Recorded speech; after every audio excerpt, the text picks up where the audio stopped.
पहिल्या 3-4 सेकंदात कोणाकोणाला ओळखता येतंय मला सांगा. ऑथेंटिक कलर आणले होते कष्टीने की हे लागत नाही, राहत नाही.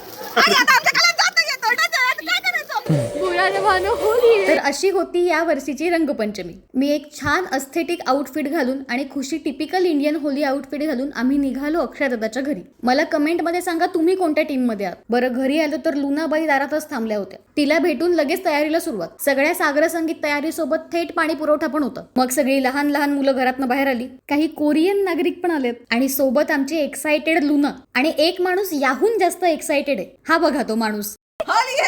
लगेचच फुगे बिगे फुगवायला सुरुवात झाली होती, पण माझी जरा वेगळी तयारी सुरू आहे.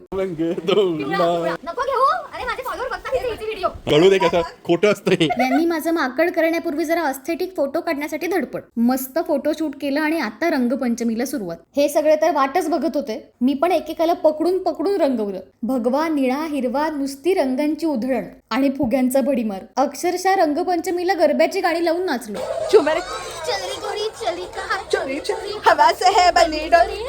आणि हे सगळं करायला आम्हाला नशेची गरज नाहीच आणि मला डोळ्यांचीही नाही.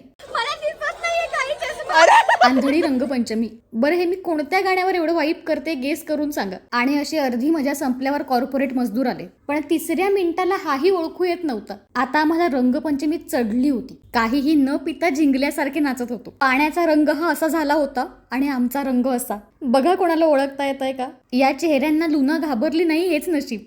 जात नाही हा कलर. तरीही नवीन नवीन रंगांचे मळबट भरत होते. आमचे चेहरे असे आणि घराचा अवतार असा. भाट्यात जाऊया, भाट्यात. मग रंग धुवायला निघालो थेट भाट्यात. आणि कॉन्फिडन्सची कमी आमच्याकडे नाहीच आहे, म्हणून या अवतारात वाटेत वडापाव खायला थांबलो. रंगपंचमी खेळल्यावरती माझा ओसीडी कसा भरतो मला कळत नाही. कट्ट हातांनी घाणेरड्या चेहऱ्यांनी रस्त्यात उभे राहून वडापाव खाल्ले आणि भाट्यात पोहोचलो. इथे गर्दी बघून मात्र मागे वळलो आणि आलो थेट तेजूच्या माहेरी. तेजूच्या परसदारात समुद्र आहे. केवढं नशीब ना. एवढा सुंदर पॉइंट आहे की आमच्या लव्हबर्ड्सचा रोमॅन्स सुरू झाला. पाणीही शांत होतं. मस्तपैकी सगळे समुद्रात उतरलो आणि समुद्रात डुंबून आमच्या रंगपंचमीचा शेवट झाला.